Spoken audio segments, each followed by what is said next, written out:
Welcome, NutritionRadio.org listeners. This is Lonnie Lowry, a university nutrition professor of over 20 years and podcast host of long-running shows like Iron Radio. Come on in. Trends in Science. Hey, everybody. How many of you supplement curcumin? Or have you tried it at all? Curcumin supplementation is back in the news. It's a trend in science, something I keep seeing. This current one is an original research article from AJCN, that's a premier journal, the American Journal of Clinical Nutrition. And this one is about weight loss. Does curcumin help with weight loss or fat loss per se?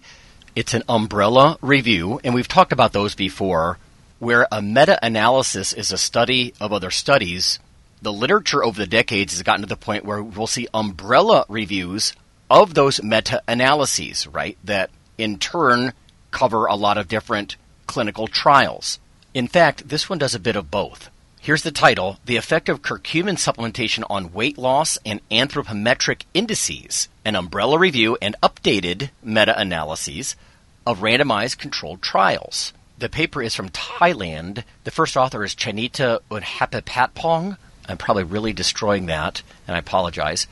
Here's some highlights from the abstract. It says curcumin supplementation may promote weight loss and ameliorate obesity-related complications through its antioxidative and anti-inflammatory properties. They searched through multiple databases, the usual, right? Medline, which National Library of Medicine, Cochrane, Google, Scholar, up through end of March 2022, hence the update part of their title.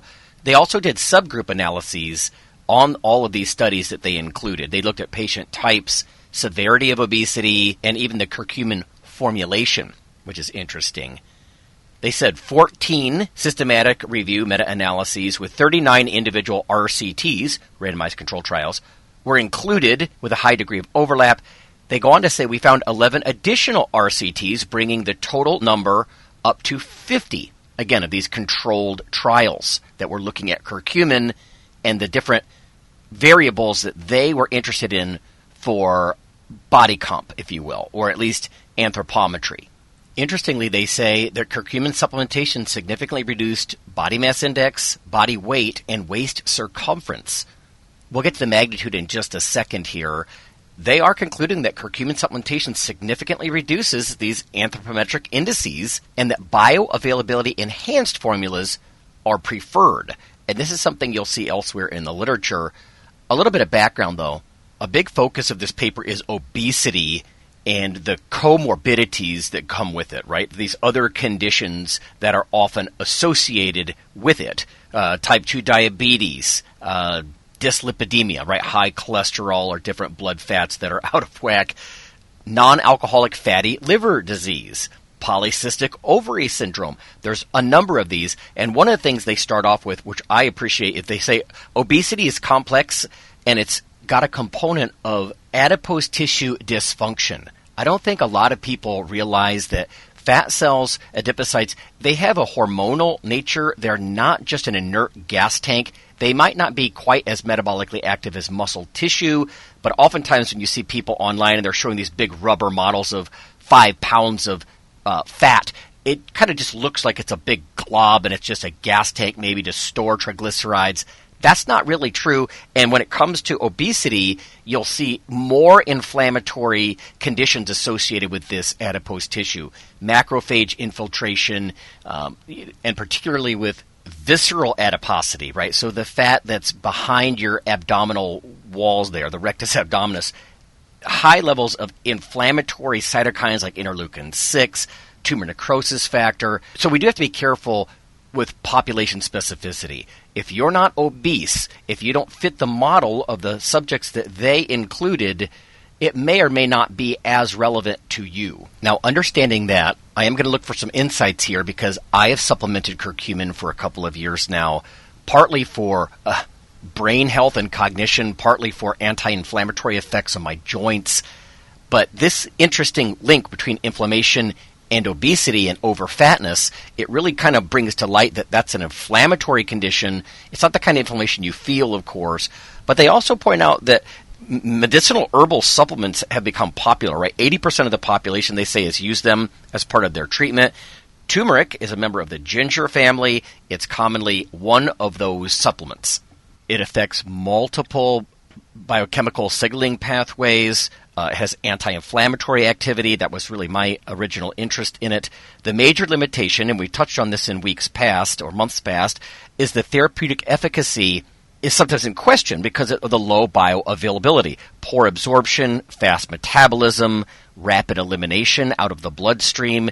These things don't really, sound very promising. So attempts have been made to increase the oral bioavailability, such as micelles, phospholipid complexes, nanoparticles, and even by adding some ingredients. Now, if we turn and look at another study, there's a 2020 paper here that I think is very interesting from Kambiz Hazanzadeh.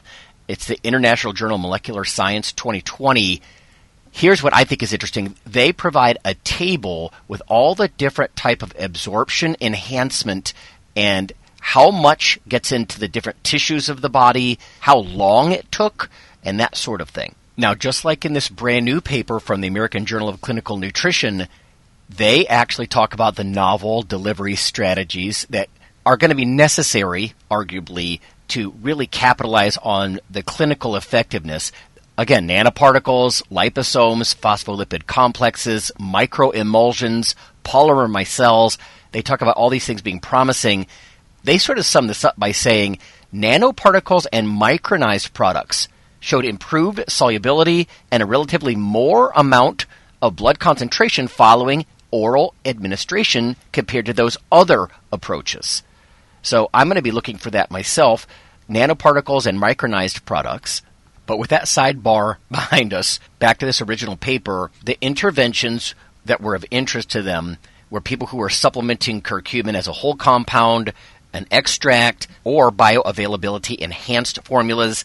They were 18 years or older, the people. There was a variety of differences in the studies, of course, when it comes to the type, the dose, the duration. They're trying to come up with an overall answer here, along with that subgroup analysis of this GRAS compound, right? In the U.S., the U.S. FDA, they've approved curcumin as generally recognized as safe, GRAS. The European Food Safety Authority, EFSA, they recommend an acceptable daily intake of 3 milligrams per kg per day. But obviously, this isn't for everyone. Talk to your doctor. She will know about your medical history, what meds you're on as far as interactions and all that sort of thing. They do give some potential tips, if you will, as far as consuming turmeric and getting the most from it.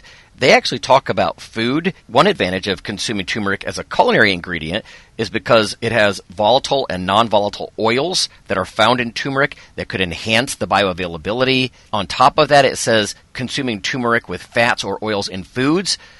By doing that, it can be absorbed directly into the circulation through the lymphatic system, bypassing the liver's first-pass metabolism.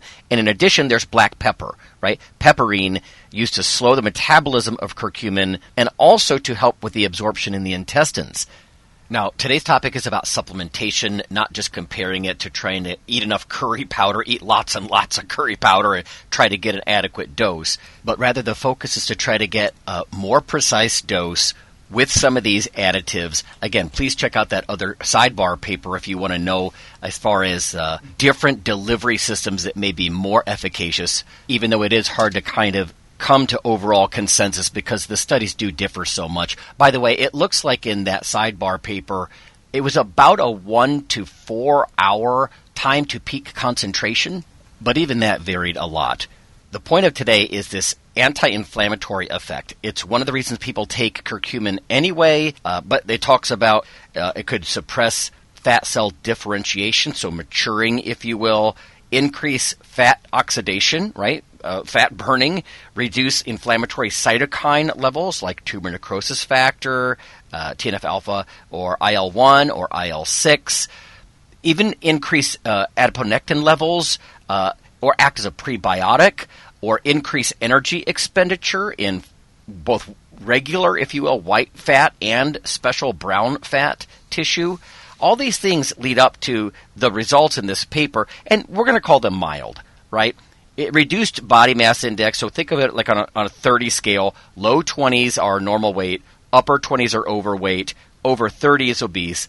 So it knocked 0.24 units off of this scale, along with 0.59 kilograms, so that's about 1.3 pounds, and then 1.32 centimeters as far as waist circumference, so maybe half an inch. So I look at this as icing on the cake in fat loss lifestyle efforts. Frankly, because I'm probably already taking it for other things, I found this curious, right? This is also interesting. I might actually lose a little bit of body fat as well.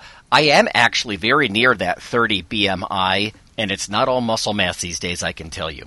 Anyway, I hope that was interesting. A little bit more on curcumin. It's something that just keeps coming up as far as a trend in science, so I thought I would share this massive Uber review and give you some insights about at least one population or a couple of related ones that might benefit.